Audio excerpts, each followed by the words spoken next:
Hey everyone, a very good evening to all of you. आप सभी अच्छे अच्छे प्यारे प्यारे बच्चों का वेलकम है Y T your English tutor पे। फर्स्ट एडिटोरियल द हिंदू का आज कवर करेंगे। मेरा नाम है अमन बहल और ये आर्टिकल लिखा हुआ है जीएसटी की कलेक्शन पे। आर्टिकल को पढ़ते हुए इंडियन इकोनॉमी के बहुत सारे कॉन्सेप्ट्स आपके क्लियर होंगे। अगर इकोनॉमिक आर्टिकल पढ़ने हो तो अर्थव्यवस्था के बारे में पता भी तो होना चाहिए ना। तो जो बेसिक नॉलेज है इस आर्टिकल में आपको मिलेगी। और साथ में क्या है जी, रीडिंग करोगे आप, ग्रामर को सीखोगे और वोकैब को कवर करते हुए जाओगे। तो इंग्लिश के हर एस्पेक्ट को साथ में ले करके चलते हुए इस क्लास को बनाया जाता है। जरूर से इसको एक लाइक देना, एक शेयर देना क्लास को। चैनल पे आए तो सब्सक्राइब कर लेना। 5 मिनट की क्लास में आपको फील हो जाएगा बेसिक लेवल से इंग्लिश को कैसे रेडी किया जाए। चलिए आइए कुछ नया सीखते हैं।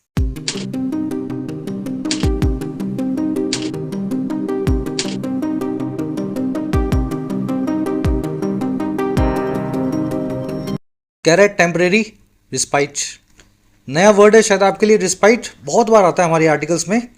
रिस्पाइट का मतलब होता है राहत, लेकिन ऐसी राहत जो टेम्परेरी हो या बहुत छोटी सी हो। मान लीजिए भागते भागते 10 किलोमीटर आपको भागना है, 2-3 किलोमीटर के बाद आप हाफ गए, फिर आपने 2 सेकंड 10 सेकंड रुक करके पानी पिया, तो वो जो 10 सेकंड की राहत मिली ना, वो रिस्पाइट था। पूरी राहत तो तब मिलेगी जब आपकी रेस पूरी हो जाएगी। ये है बीच बचाव की थोड़ी सी राहत।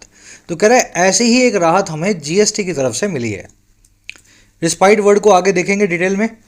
अभी देखते हैं टाइटल पैराग्राफ क्या कहना चाह रहा है। कह रहा है जी, India's growth strategy must focus on boosting domestic consumption. कह रहा है भारत की जो ग्रोथ की स्ट्रेटजी है, जिस तरीके से स्ट्रेटजी से हम ग्रो करेंगे, हमारा जो प्लान है उस स्ट्रेटजी को फोकस करना होगा, या पूरा अपना है ना सारा फोकस डालना होगा। किस चीज़ के ऊपर? ऑन लगा के बता रहा है, बूस्ट करने की तरफ, बढ़ावा देने की तरफ डोमेस्टिक कंजम्पशन को। कंजम्पशन होता है चीज़ों का इस्तेमाल, डोमेस्टिक यानी घर में ही। तो ज़रूरी नहीं है हमें कुछ बना के अमेरिका को बेचना है, चाइना को बेचना है, बांग्लादेश को देना है। नहीं देंगे, हम ही बनाएंगे, हम ही उसको यूज़ कर लेंगे, पैसे का ट्रांसफ़र हो जाएगा अमीर से गरीब की जेब में। तो डोमेस्टिक कंजम्पशन की तरफ हमें फोकस करना होगा अगर इंटरनेशनली ट्रेड को, हमें ट्रेड से अपने आप को इम्पैक्ट नहीं होने देना। चलिए, ग्रोथ स्ट्रेटजी सब्जेक्ट है, वर्ब है इसकी मस्ट फोकस। फोकस करना, कंसंट्रेट करना, किसी चीज़ के ऊपर सारा ध्यान केंद्रित करना। याद करें, इसके बाद ऑन लगेगा। जिस भी चीज़ पे आप फोकस करते हैं, एट ना लगाएं, हमेशा इस्तेमाल करें ऑन का। फोकस ऑन समथिंग, बूस्ट करना, किसी चीज़ को बढ़ावा देना या प्रमोट करना। चलिए अब जल्दी से आगे बढ़े। इस आर्टिकल की वोकैब मैं आपको दिखाता हूँ। 4-5 वर्ड्स हैं अपने पास, भारी भरकम। शुरू में एक साथ देख लोगे तो इसको क्लास को स्मूथली ले पाओगे। देखिए, आपकी एग्जाम प्रिपरेशन का one of the most important parts है मॉक टेस्ट लगाना। इतना जरूरी पढ़ाई करना है ना, उतना जरूरी ये भी है कि एग्जाम से पहले आप मॉक टेस्ट लगा करके अपनी परफॉर्मेंस को एनालाइज करें। और इस चीज़ के लिए मैं आप सभी को रेकमेंड करता हूँ टेस्टबुक.com। मॉक टेस्ट का सबसे पुराना और सबसे इनोवेटिव, सबसे अफोर्डेबल प्लेटफॉर्म है। 1.5 लाख से ज़्यादा मॉक टेस्ट मिल जाते हैं 800 एग्जाम्स के। फिर आप एसएससी दे रहे हो, बैंकिंग दे रहे हो, हिंदी में दे रहे हो, इंग्लिश में दे रहे हो, आपके टारगेट के हिसाब से आपको इसमें मॉक टेस्ट दिखा देगा। जो भी मॉक टेस्ट आप लगाएंगे, आपको हर मॉक टेस्ट का एक डिटेल एनालिसिस मिलेगा, परफॉर्मेंस समरी, आपके वीक एरियाज क्या हैं, कौन से एरियाज में आप अच्छे हैं, फिर टॉपर्स के मुकाबले आपका परफॉर्मेंस कैसा है। स्टडी नोट्स भी इसके अंदर मिल जाते हैं और एक रियल टाइम डाउट सॉल्वर मिलता है आपको एआई का, जिससे आप अपने क्वेश्चंस भी पूछ सकते हो। ये सारे फीचर्स के साथ में पास को अवेल करने के लिए कमेंट सेक्शन में जाएं, टेक्स्ट बुक का लिंक मिलेगा। जो भी प्राइस आपको दिखा रहा हूं उस पर कूपन लगा लेना YT10। आपका प्राइस खटके हो जाएगा मिनिमम 615 रुपये 1 साल का। अभी तो इससे भी कम है। You can take benefit of the pass right now. Coupon लगाना ना भूलें, YT10, लिंक रखा गया है कॉमेंट सेक्शन। चलिए, वो कैब शीट है, जूम इन कर देता हूँ थोड़ा सा, ठीक से आप देख पाओ। पहला जो वर्ड है वो है फिलिप। फिलिप एक नाम भी होता है ना। एंड्रू फिलिप्स वगैरह आपने नाम सुने होंगे अंग्रेजों के। ये फिलिप नाम जो है, इस फिलिप नाम के वर्ड से बना है। फिलिप का मतलब होता है बढ़ावा, किसी को जोश, एनकरेजमेंट या बूस्ट देने को बोलते हैं फिलिप करना। फिलिप एक नाउन है। A cut in fuel prices may have या may give fillip to the customers या कंज्यूमर्स फेसिंग हाई इन्फ्लेशन। अगर एक कट आ जाए या कटौती आ जाए तेल के दामों में, फ्यूल के प्राइसेस में, तो वो थोड़ा सा फिलिप दे सकते हैं, बूस्ट या बढ़ावा दे सकते हैं उन कंज्यूमर्स को, उपभोक्ताओं को, जो फेस कर रहे हैं बढ़ी हुई महंगाई को, हाई इन्फ्लेशन को। इन्फ्लेशन क्या होती है? महंगाई। तो ये फिलिप नाम के वर्ड के बहुत सारे अपने पास हैं सिनोनिम्स, छोटी सी राहत के। और उन्हीं में से एक वर्ड आर्टिकल में आज आपने देखा रिस्पाइट। इसको शॉट इन द आर्म भी बोलते हैं, सकर भी बोलते हैं, कंसोलेशन भी बोलते हैं और कोल्ड कंफर्ट नाम की इडियम से भी बताया जाता है। देखिए कंफर्ट जो होता है ना उसमें गर्म जोशी होती है। अगर आपको ठंड लग रही है और अचानक से आपने कंबल ले लिया ठंड से अपना बचाव करने के लिए, तो वो कंफर्ट वही होता है एक्चुअल में। कंफर्ट तो समझ पा रहे हो ना। तो कंफर्ट वर्ड को अंग्रेजी में वार्मनेस से जोड़ा गया है, वार्म से, है ना, गर्मी से। कोल्ड कंफर्ट एक ऐसा कंफर्ट है जो कंफर्ट तो है लेकिन उसमें गर्म जोशी नहीं है। समझ गए ना, मतलब हल्का सा नाम मात्र का कंफर्ट। आपको कुछ फायदा मिला, कुछ, है ना, सुविधा मिली, कुछ आराम मिला, लेकिन ज़्यादा गर्म जोशी वाला उसमें कुछ मज़ा नहीं था, तो ऐसा वर्ड कहलाता है कोल्ड कंफर्ट। तो ये इडियम याद रखना, रिस्पाइट का सिनोनिम है। अगला वर्ड अपने पास आज का ऑनस, ONUS। ये वर्ड बना है ऑन प्लस में अस से। ऑन मतलब ऊपर, अस मतलब हमारे। जो हमारे ऊपर है वही ऑनस है। हमारे ऊपर क्या है? हमारे ऊपर जिम्मेदारी है। तो ऑनस वर्ड का मतलब ही होता है जिम्मेदारी। ऐसे याद रखने का तरीका है। The ons of maintaining law and order is on the police. जो जिम्मेदारी है, ऑनस या रिस्पॉन्सिबिलिटी है कानून व्यवस्था को बनाने की, मेंटेन करने की, लॉ एंड ऑर्डर को। लॉ एंड ऑर्डर मतलब कानून व्यवस्था, कह रहा है वो पुलिस के ऊपर होती है, is on the police. Ons को बर्डन बोल सकते हैं और ऑनस से एक एडजेक्टिव बनता है ऑनरस, जिसमें ऑनस ही ऑनस हो, जो जिम्मेदारी से भरा हो। ऐसा काम जिसमें बहुत वजन हो जिम्मेदारी का, वैसा उस काम को बोलते हैं ऑनरस। ठीक है। वैसे तो इसका एक सिनोनिम भी है, लिख देना चाहिए था मुझे लेकिन रह गया।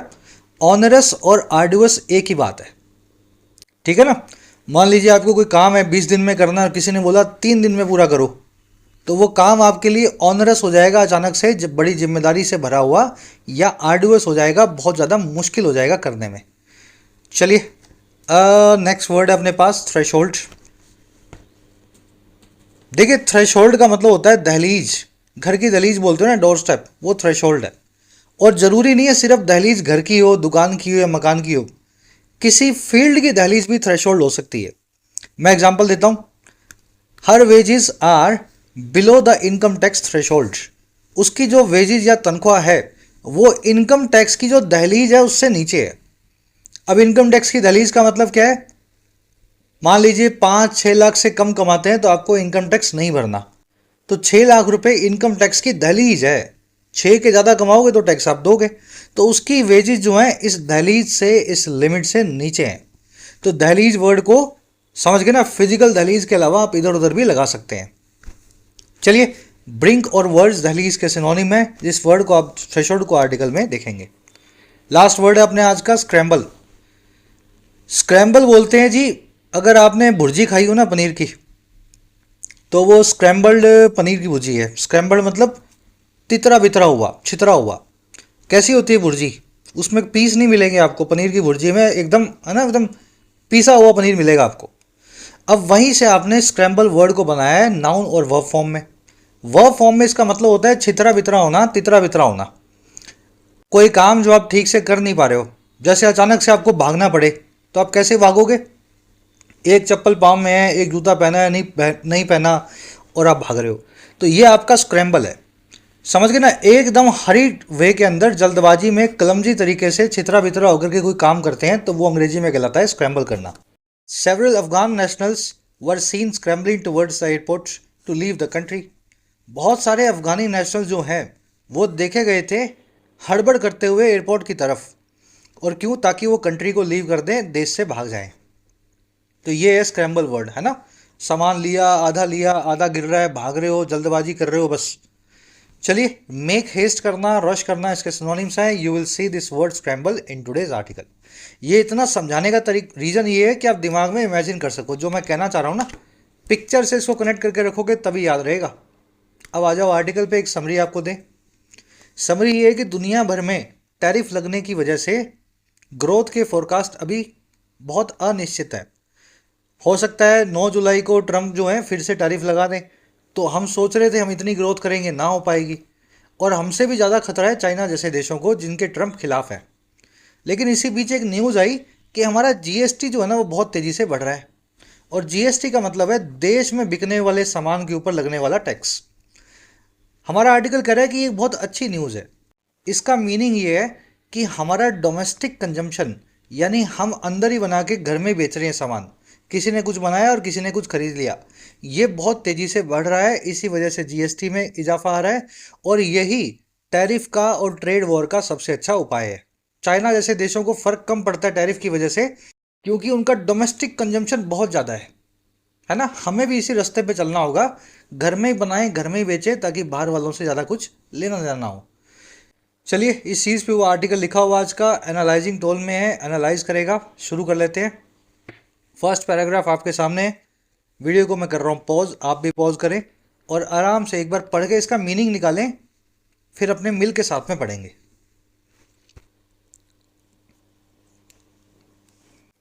चलिए, कह रहे the goods and services tax collection in April since the indirect taxation framework was implemented in 2017 has consistently hit record highs।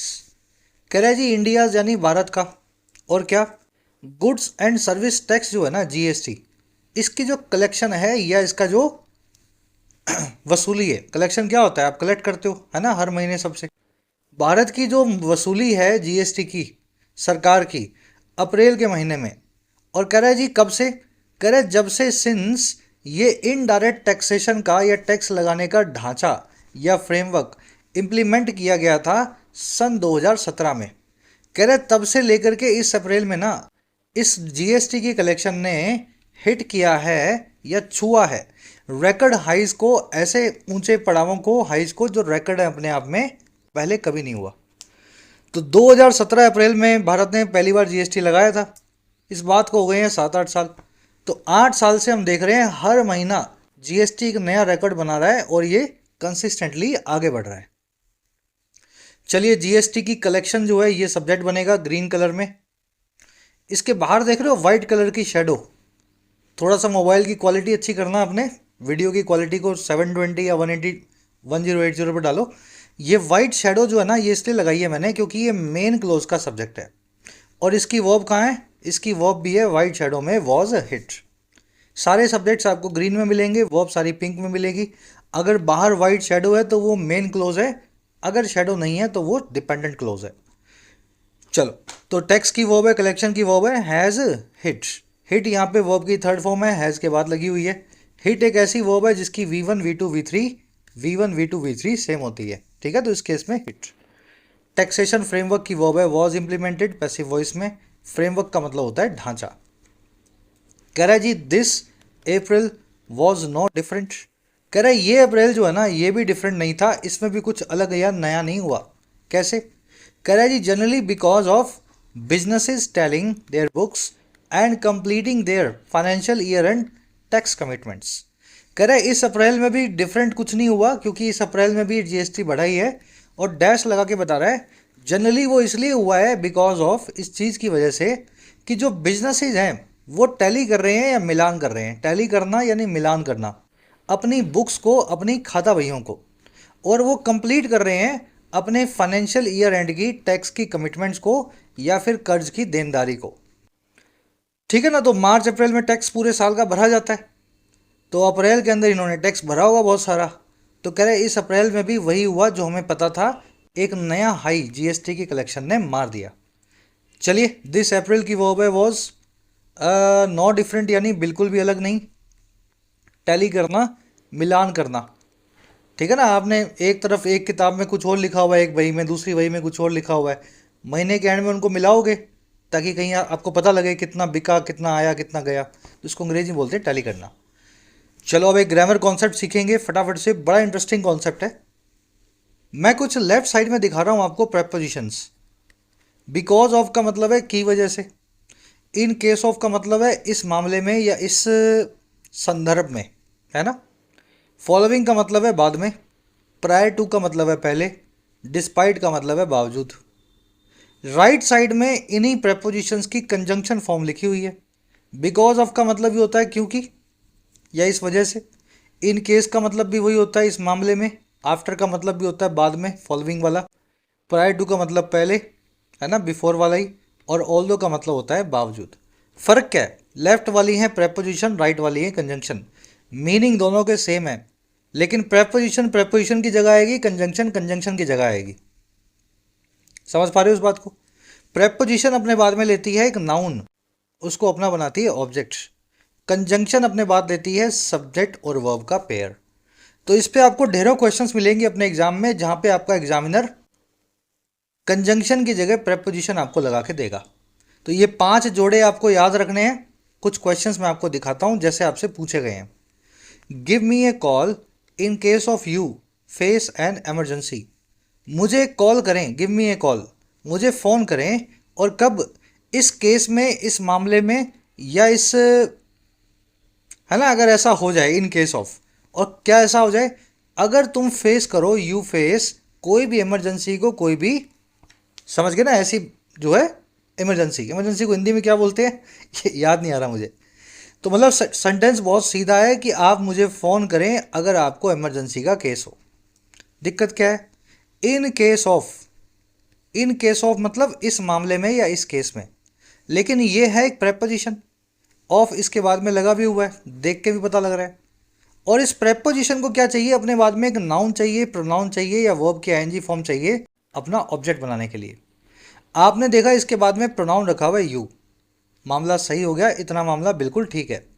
लेकिन इसके बाद में रखी हुई एक वर्ब, अगर ध्यान से टेक्निकली समझोगे तो यू जो है ना, इस प्रेपोजिशन का ऑब्जेक्ट नहीं बन सकता। यू एक नया सब्जेक्ट है, फेस इसकी वर्ब है। अगर आप फेस करें, you face an emergency. Subject verb के पेयर को क्लोज बोलते हैं, और क्लोज से मिलाने के लिए आपको चाहिए होती है conjunction. In case of preposition यहां नहीं आएगी, सब्जेक्ट वर्ब के पेयर की वजह से आपको यूज करना पड़ेगा इन केस का। तो give me A call, give me A call in case, in case you face an emergency. समझ पा रहे हो? इसको रिपीट कर लेना जो एक बार मैंने बोला, बहुत आसान है। अब सवाल ये आता है, सर इन केस ऑफ कब लगेगा? इन केस ऑफ तब लगेगा जब यहां सब्जेक्ट और वर्ब का पेयर ना हो। आप कुछ ऐसा चमत्कार कर दो कि वर्ब यहां से हट जाए। तो वो कैसे हो सकता है? मैं ऐसा लिख सकता हूं, give me A call in case of, in case of an emergency. ये यू फेस निकाल दो। मुझे कॉल करें इस केस में, इस मामले में, ऐसे किस्से में जब कोई इमरजेंसी हो, इन केस ऑफ इमरजेंसी। तो ये आपको काम करना आना चाहिए। लेफ्ट साइड वाली प्रेपोजिशन तब आएगी जब एक नाउन रखा हो, इनके बाद प्रोनाउन रखा हो एक ऑब्जेक्ट बना करके। और राइट साइड वाली कंजंक्शन तब आएगी जब इनके पास सब्जेक्ट वर्ब का पेयर हो। मीनिंग दोनों के सेम है, लेफ्ट और राइट में। The patient died because of the treatment was delayed. Patient मर गया, मरीज डाई कर गया, क्योंकि इस वजह से, और किस वजह से? ट्रीटमेंट को डिले किया गया था, उसके इलाज में देरी की गई थी। ट्रीटमेंट एक सब्जेक्ट है, नाउन है। वॉज डिलेड इसकी वर्ब है। सब्जेक्ट वर्ब का पेयर आ गया यानी क्लोज आ गया। तो बिकॉज ऑफ का इस्तेमाल नहीं हो सकता, बिकॉज ऑफ एक प्रेपोजिशन है, अपने बाद में सब्जेक्ट वर्ब लेने की इसकी ताकत नहीं है। तो क्या करूं? इसकी कंजंक्शन फॉर्म में इसको चेंज कर दो। The patient died because, because the treatment was delayed. ये आपको याद रखनी है। बिकॉज ऑफ प्रेपोजिशन, ऑफ निकाल दिया तो कंजंक्शन, यहां से चुपचाप से ऑफ निकाल दो, मामला सेट हो जाएगा। दूसरा तरीका ये था, आप बिकॉज ऑफ के बाद में एक नाउन रख दें और ऐसा लिखें, the patient died because of the delay in treatment. समझ गए ना? The delay in treatment. आप इसको पूरे को चेंज कर दें, द ट्रीटमेंट वॉज डिलेड, और लिख दें द डिले इन ट्रीटमेंट। उससे ऑफ प्रेपोजिशन को अपना ऑब्जेक्ट मिल जाएगा। चलिए लास्ट सेंटेंस आपको दे रहा हूं खुद से करने के लिए। मुझे पता है आप में से ज़्यादातर लोग गलत करेंगे, लेकिन बावजूद इसके मैं दे रहा हूं। सब बच्चे ट्राई देना इसको कमेंट सेक्शन में। डिस्पाइट देख लो, डिस्पाइट का मतलब होता है बावजूद। कंजक्शनल फॉर्म है इसकी ऑल दो। कोशिश करके सही करके डालना कमेंट्स में, सही गलत का आपको फीडबैक मिल जाएगा। बढ़े आगे। यहाँ भी बिकॉज ऑफ के बाद में एक वर्ब का इस्तेमाल किया गया है, टेलिंग का, जीरेंट का। ये बिजनेस इस जीरेंट का ऑब्जेक्ट है, पजेसिव में होना चाहिए टेक्निकली इसको। चलो आगे बढ़ते हैं, नेक्स्ट पैराग्राफ पे आ जाओ। ये सारे कॉन्सेप्ट्स हमारे इंग्लिश अनलॉक्ड कोर्स के अंदर स्ट्रक्चर्ड वे में कवर हो रहे हैं, और इनफैक्ट यूट्यूब की फ्री प्लेलिस्ट में भी आपको मिल जाएंगे। कोर्स का सिर्फ इतना फ़ायदा है कि जो काम आप 60, 70, 100 घंटों में करोगे वो 30, 40 घंटों में स्ट्रक्चर्ड वे में हो जाता है। चलिए नेक्स्ट पैराग्राफ।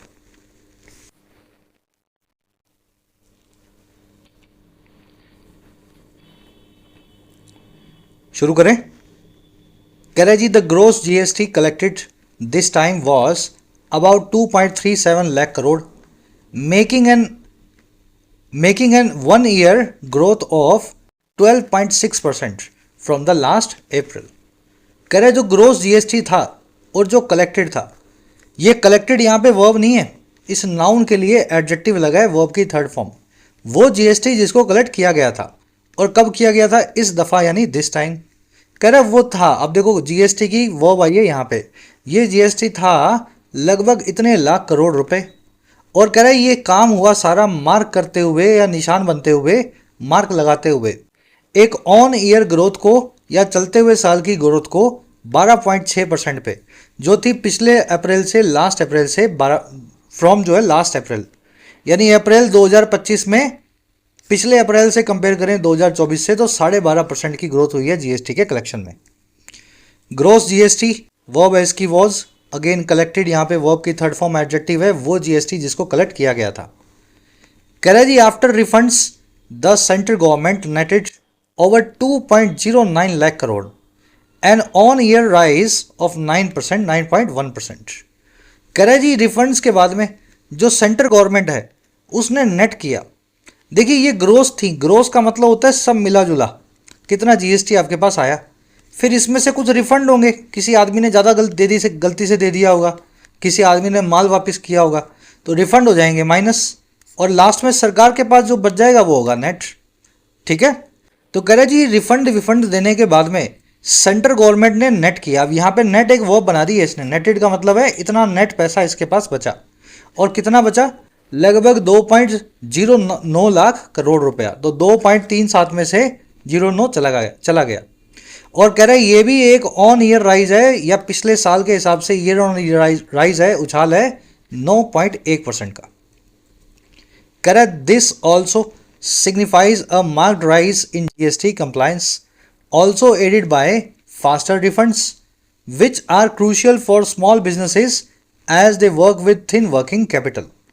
कह रहे ये जो बात हमने आपको बताई ना, इतना हो गया, रिफंड के बाद में सरकार के पास फिर भी इतना बच गया, कह रहे ये सिग्निफाई करती है, साथ ही साथ ये मार्क करती है। मार्क करना और सिग्निफाई करना यानी किसी चीज़ का सिग्निफिकेंस बताना, तो ये सिग्निफाई करती है या निशान बनती है एक बहुत ही ज़्यादा मार्क्ड, देखो ये वर्ड बार बार आ रहा है, जो भी चीज़ मार्क्ड होगी ना, मतलब आपने उसकी तरफ उस पर निशान लगा दिया है, मार्किंग हो गई है, अब वो सबको दिखेगी, तो ये एक मार्क्ड राइज को सिग्निफाई करती है, एक दूर से दिखने वाले निशान लगे हुए उछाल को बताती है।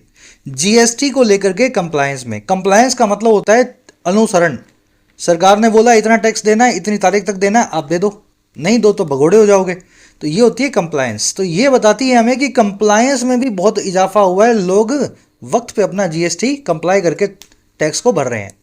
और कह रहे ये सारा काम हुआ है एडेड बाय होकर के, हेल्प्ड बाय होकर के, एड करना यानी हेल्प करना, फास्टर रिफंड्स की वजह से लोगों को रिफंड जो है सरकार से फटाफट जा रहे हैं। कह रहा है जी जो कि जरूरी भी हैं, क्रूशियल भी हैं, विच आर क्रूशियल छोटे दुकानदारों के लिए, क्योंकि वो काम करते हैं बहुत ही थोड़ी सी, थिन सी, महीन सी वर्किंग कैपिटल के साथ में या रोजमर्रा की कैश के साथ में।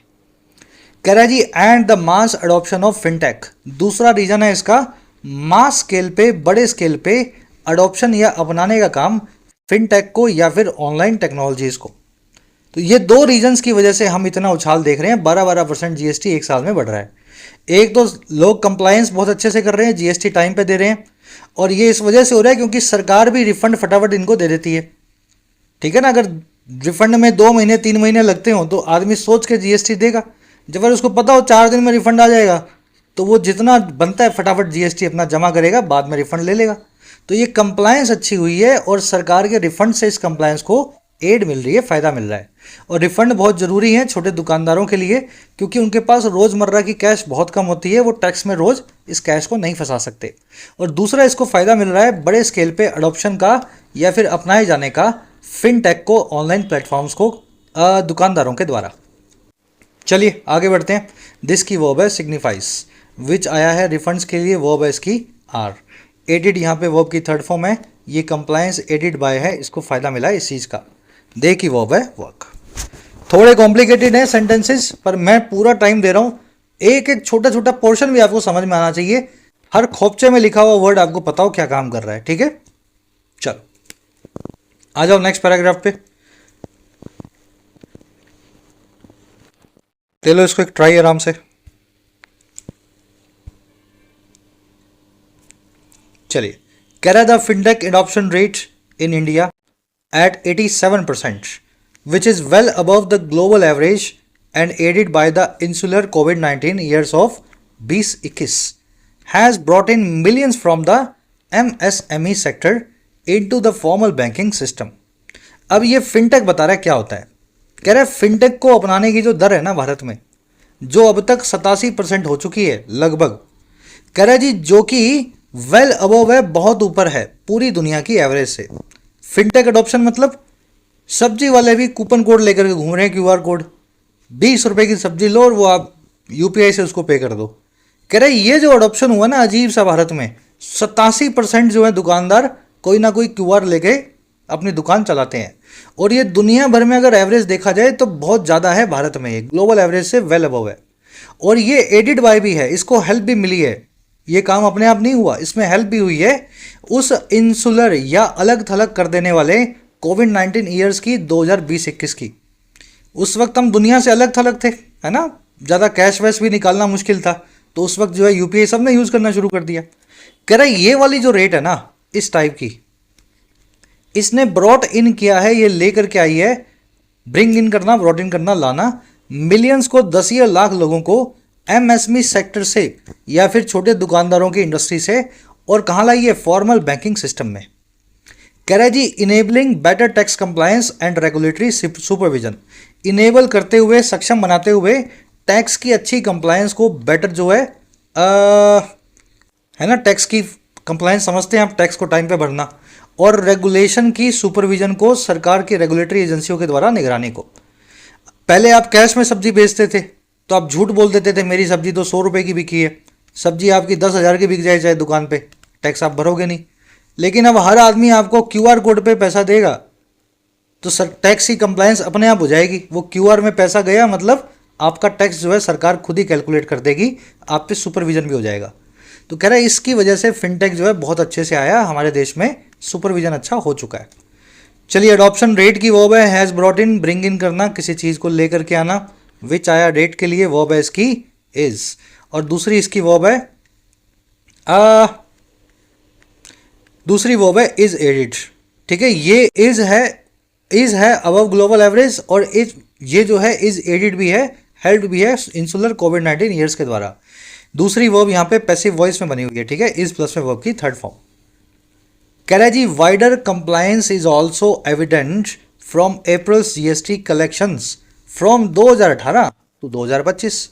अब कह रहे हैं सारी बात जो हम बोल रहे हैं ना इसका एक सबूत भी है, बड़े स्केल पे जो कंप्लायंस हो रही है, कंप्लायंस समझ गए ना, 10 तारीख तक जीएसटी भरना है तो भर ही दोगे आप, जितना भरना है उतना भर ही दोगे, यह है कंप्लायंस। कह रहे हैं बड़े स्केल पे लोग जो जीएसटी को ढंग से फॉलो कर रहे हैं, सिस्टम को, कंप्लायंस, ये और भी इस बात से एविडेंट है, साफ है हमारे सामने, अप्रैल की जीएसटी कलेक्शन से, और कहाँ से कहाँ तक, 2018 से 2025 के बीच पिछले 7 सालों में। कह रहे जी which has more than doubled from 1.03 lakh crore to 2.37 lakh crore, जो कि दुगनी से भी ज़्यादा हो गई है, डबल से भी ज़्यादा हो गई है, इतने लाख करोड़ हुआ करती थी और इतने लाख करोड़ हो गई है। 18 से 25 में हमारी इकॉनमी तो डबल नहीं हुई, लेकिन टैक्स डबल हो गया। इसका मतलब क्या है, 18 में जितना बनता था उतना लोग नहीं दे रहे थे, कंप्लायंस कम थी, अब डबल हो गया अचानक से टैक्स, मतलब लोग सही से कंप्लाई कर रहे हैं, टैक्स की चोरी नहीं कर रहे हैं। तो यहां से भी हमें इस चीज़ का सबूत मिलता है, बेटर कंप्लायंस का। चलिए, मेरे ख्याल सेंटेंस समझ में आ गया होगा। वाइडर कंप्लायंस यानी बड़े स्केल पे कंप्लायंस, वो है इसके इज, एविडेंट का मतलब है साफ, जग जाहिर, क्लियर, क्लियरली अंडरस्टूड। फ्रॉम और टू बताते हैं रेंज को, फ्रॉम 18 टू 25, फ्रॉम 1.03 लाख से टू 2.37 या 37 लाख करोड़। ये विच आया है जीएसटी कलेक्शंस के लिए, वो है इसकी हैज़ मोर देन डबल्ड, इसकी कलेक्शन जो है दुगने से भी ज़्यादा हो गई है, हैज़ मोर देन डबल्ड।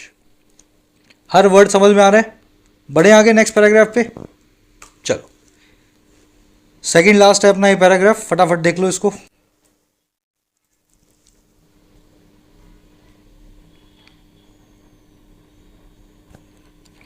कह रहे जी what is significant this April has been the 86% rise in refunds issued to exporters and 20.8% increase in GST revenues from imports.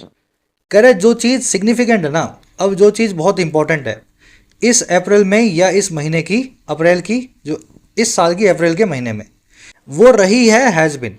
Structure देखना सेंटेंस की, what is significant has been, ये what is significant पूरा एक noun close है, इसकी verb है has been. जो चीज़ बहुत सिग्निफिकेंट थी वो ये है, ठीक है, ऐसे आप हिंदी में बोल सकते हैं इसको।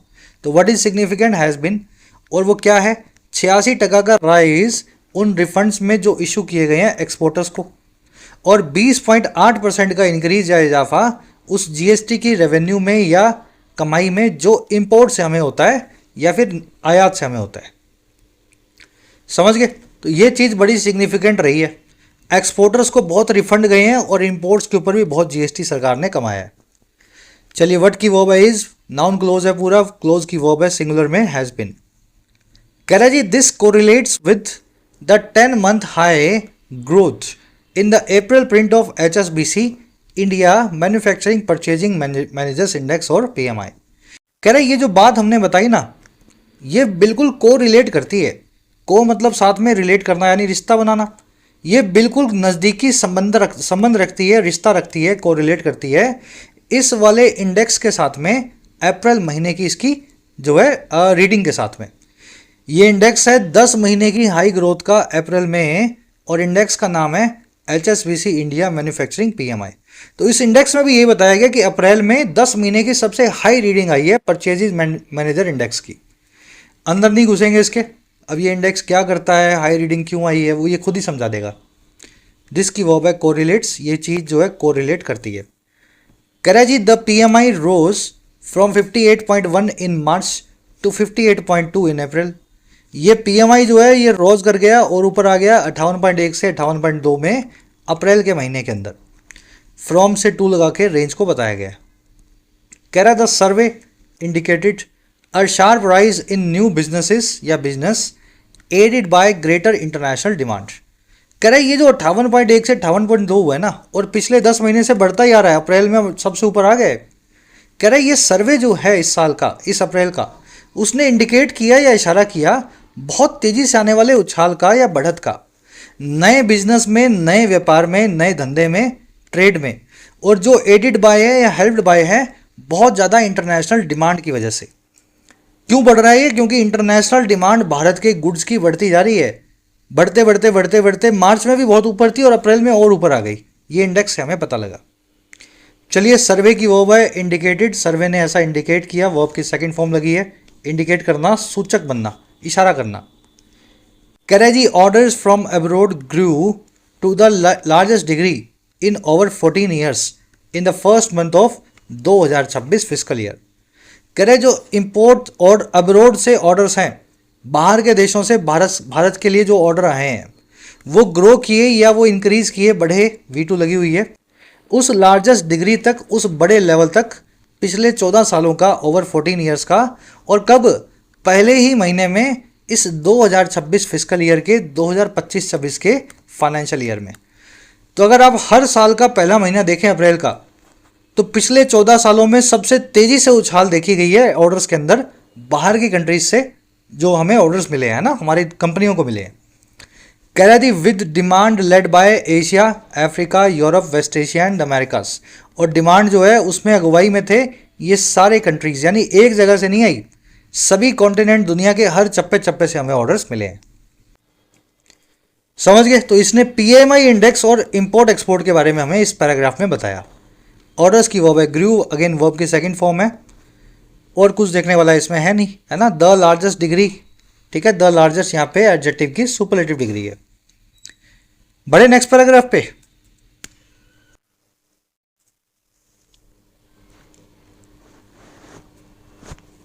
चलिए।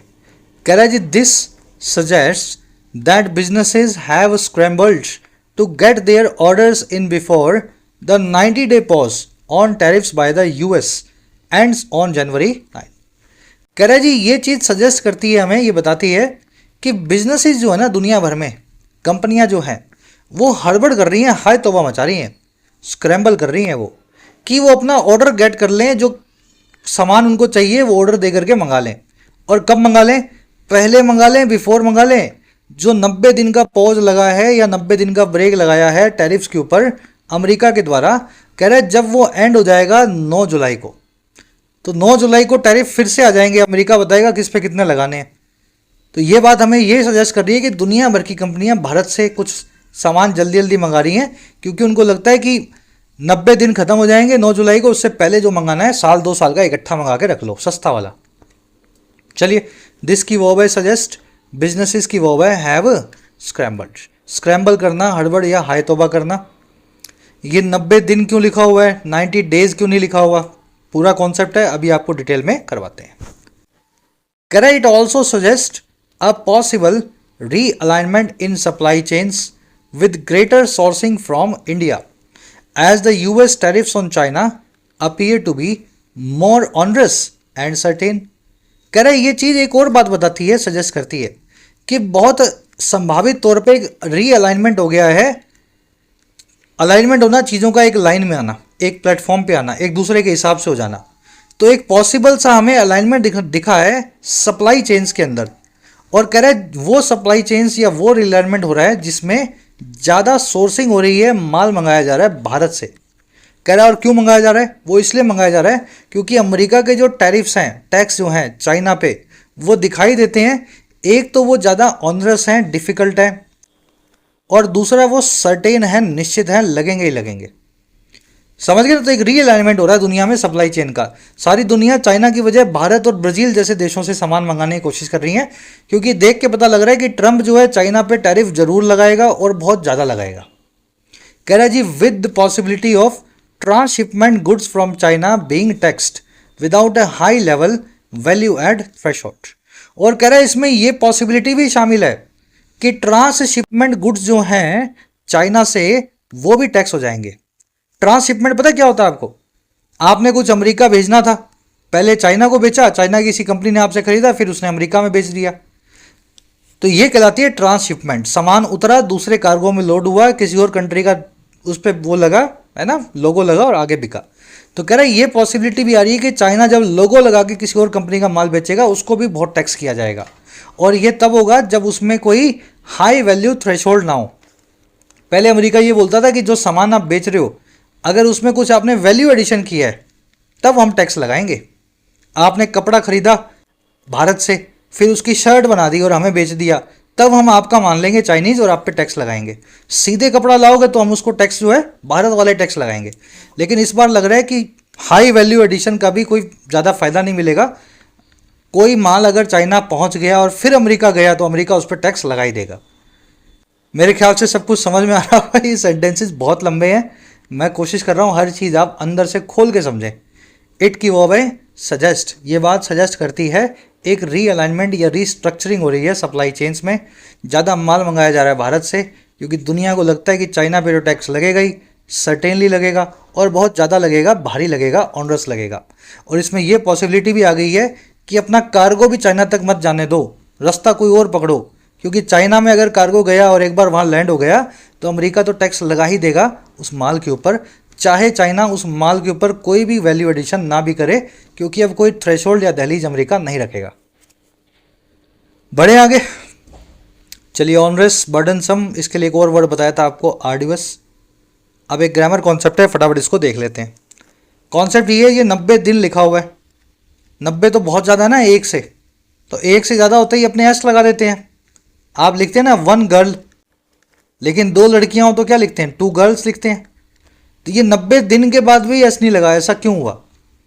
कॉन्सेप्ट ये कहता है कि ये 90 दिन है, बीच में डैश भी लगा हुआ है और पीछे का एस निकला हुआ है, तो मतलब ये 90 दिन नहीं है, ये एक एडजेक्टिव है जो नाउन से बनाया गया है और इसको सिंगुलर रखा गया जानबूझ करके। जब भी नाउन्स को एडजेक्टिव बनाया जाता है, किसी दूसरे नाउन के लिए यूज किया जाता है, तो उनको हमेशा सिंगुलर बनाने की कोशिश की जाती है, प्लूरल नहीं रखा जाता। यहाँ पे पॉज नाम के नाउन के लिए ये 90 दिन एक एडजेक्टिव का काम कर रहा है। पॉज का मतलब है ब्रेक, और ब्रेक कितना, 90 दिन का ब्रेक।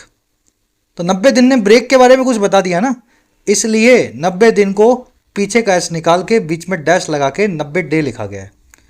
कुछ क्वेश्चंस और दिखाता हूं मैं, ये कॉन्सेप्ट बड़ा इजी है। The US has announced a 90 days pause on tariffs. The US has paused tariffs for 90 days। America ने अनाउंस किया है 90 दिन का एक ब्रेक टैरिफ्स को लेकर के। अमेरिका ने पॉज कर दिया है, रोक दिया है टैरिफ्स को 90 दिनों के लिए। टेक्निकली देखा जाए तो 90 दिन दोनों जगह सही होना चाहिए, पर आप क्या करेंगे, बीच में डैश लगाएंगे और पीछे का एस निकाल देंगे। यही तो सीखा आपने अभी, ध्यान दे लेना। ये तभी होगा जब नाउन एडजेक्टिव का काम कर रहा हो। पॉज नाम के नाउन के लिए 90 दिन एडजेक्टिव है, तो इस केस में ये सही था। दूसरे केस में देखो 90 दिन के बाद कुछ लिखा ही नहीं हुआ, मतलब ये नाउन ही है, एडजेक्टिव नहीं है ये। इसके बाद कोई दूसरा नाउन हो तब बने एडजेक्टिव बेचारा ये। यानी 90 दिन यहां पे बिल्कुल ठीक है, पीछे का एस भी आएगा और बीच में डैश भी नहीं लगेगा। तो लकीर का फकीर मत बन जाना, हर जगह बीच में डैश लगाया हो, है ना। 5 किलोमीटर लिखा हुआ है तो 5 किमी लिखा हो, पीछे का एस निकाल दो, सर ने समझाया था। तो दिन, किलोमीटर, घंटे, हर चीज के आगे फॉर्मूला तभी लगाना है जब ये सारे फ्रेजेस किसी दूसरे नाउन के लिए एडजेक्टिव का काम कर रहे हो। लास्ट में एक सेंटेंस दे रहा हूं मैं आपको, आराम से चेक करो इसको। इन दोनों को चेक करके बताना कौन सा सही है कौन सा गलत है, कमेंट्स में डाल दो, ठीक है। एक जगह सही होगा, एक जगह गलत होगा, चेक करोगे तो आपको पता लग जाएगा। बाद में देख लिया करो क्या लिखा हुआ है, उसके हिसाब से आपको पता लगेगा। बढ़े आगे, चलो। आज की तो शायद डोज ज़्यादा हो गई है क्लास में, आर्टिकल भी लंबा है, वोकैब भी अच्छी है और ग्रामर भी बहुत है। लास्ट पैराग्राफ है, फटाफट कर दो इसको कवर। कह रहा है जी, Apple has said at its January to March quarterly earnings call that it intends to source most of its iPhones for the US, its largest market from India.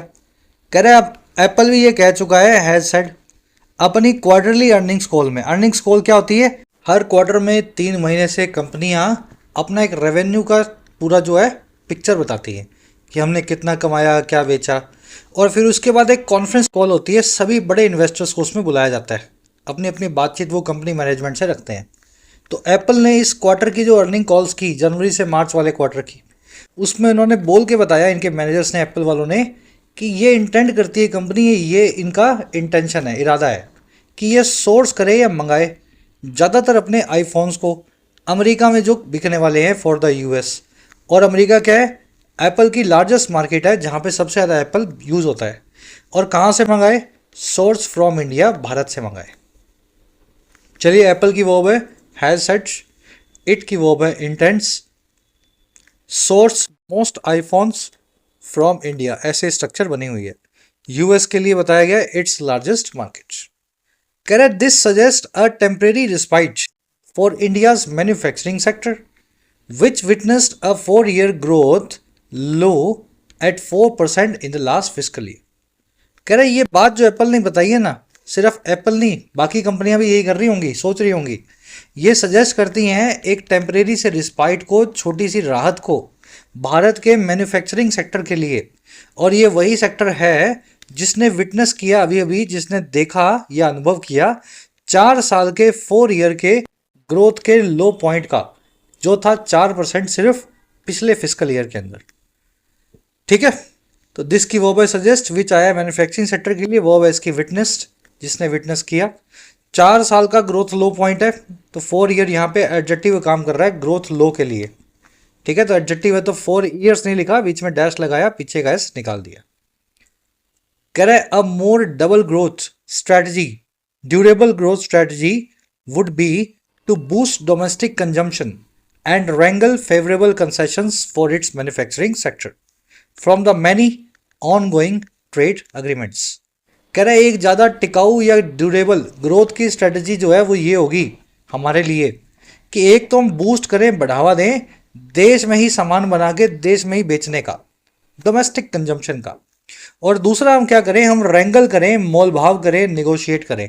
रैंगल करना यानी खूब जोर करके, जोर से बोल करके, है ना, एकदम डिस्कशन करके, बहस करके निगोशिएट करना। तो हम खूब बहस करके, मोल भाव करके निगोशिएट करें हमारे लिए अच्छी या फेवरेबल कंसेशंस को या किफ़ायतों को, छूटों को हमारे मैन्युफैक्चरिंग सेक्टर के लिए, और ये सारा काम होगा बहुत सारी ट्रेड अग्रीमेंट से जो ऑन गोइंग है, जिनके ऊपर बातचीत चल रही है। तो हमें भरसक कोशिश यही करनी है कि मैन्युफैक्चरिंग सेक्टर के लिए कुछ अच्छे कंसेशन लेने हैं दुनिया भर से, ट्रेड एग्रीमेंट में लिखवा लेने हैं, और डोमेस्टिक कंजम्पशन को बूस्ट करना है ताकि ज़्यादा हम एक्सपोर्ट्स के ऊपर डिपेंड ना हो। ग्रोथ स्ट्रेटजी की वो है वुड बी रैंगल करना, आपने देख लिया, निगोशिएट करना, मोल भाव करना। चलिए रैप अप करें क्लास को। सच में आज हैवी डोज है, बहुत लंबा आर्टिकल था और बहुत सारे जो है ना कॉन्सेप्ट्स भी आए। आराम से एक पॉज लेना तो पॉज ले लो एक, और फटाफट से क्वेश्चंस को सॉल्व करते हैं। इस आर्टिकल में से किस बात को आप इन्फर कर सकते हैं भारत के एमएसएमई सेक्टर को लेकर के? एमएसएमई यानी छोटे दुकानदार, माइक्रो स्मॉल और मीडियम स्केल एंटरप्राइजेस।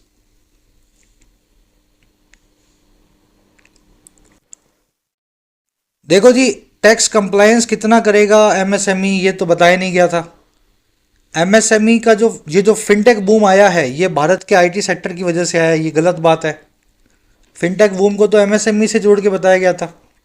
एमएसएमई में कम बेनिफिट होते हैं या लिमिटेड बेनिफिट होते हैं जीएसटी के रिफंड से, ये भी कहीं नहीं लिखा हुआ, बल्कि रिफंड तो ज़्यादा फायदा करते हैं।